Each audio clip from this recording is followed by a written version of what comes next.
Hello, compatriots, and welcome to the February 2023 America 250 Minute for the Thomas Jefferson chapter of the California SAR.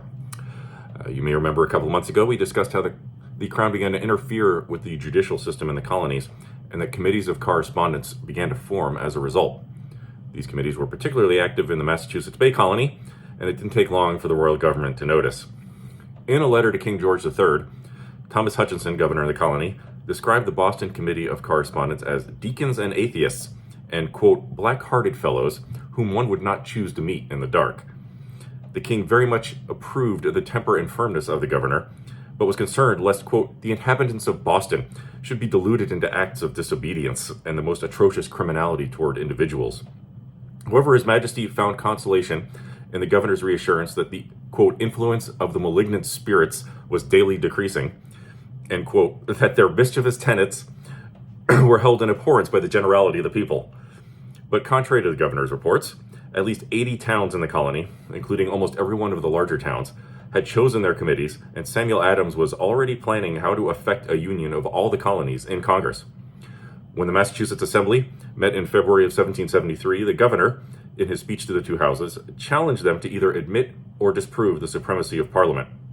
He attributed the disorder in the government to the denial of that supremacy, which he undertook to establish by arguments derived from the history of the colony, its charter, and English law. I know of no line, he said, that can be drawn between the supreme authority of Parliament and the total independence of the colonies. It is impossible there should be two independent legislatures in one and the same state. Then, in a classic case of not reading the room, he asked, is there anything which we have more reason to dread than independence?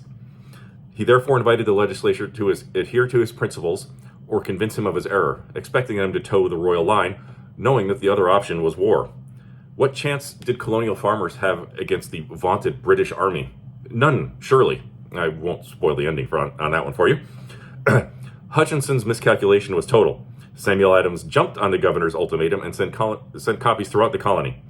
The Committee of Correspondence for the town of Gorham wrote, the swords which we whet and brightened for our enemies are not yet grown rusty. From Kittery came the promise, we offer our lives as a sacrifice in the glorious cause of liberty. The Pepperell Committee responded, we of this place are unanimous. Our resentment riseth against those who dare invade our natural and constitutional rights. February 1773 was one of the coldest on record, reaching 11 below in Boston and causing a ship to sink in a snowstorm off the coast of Charleston, South Carolina.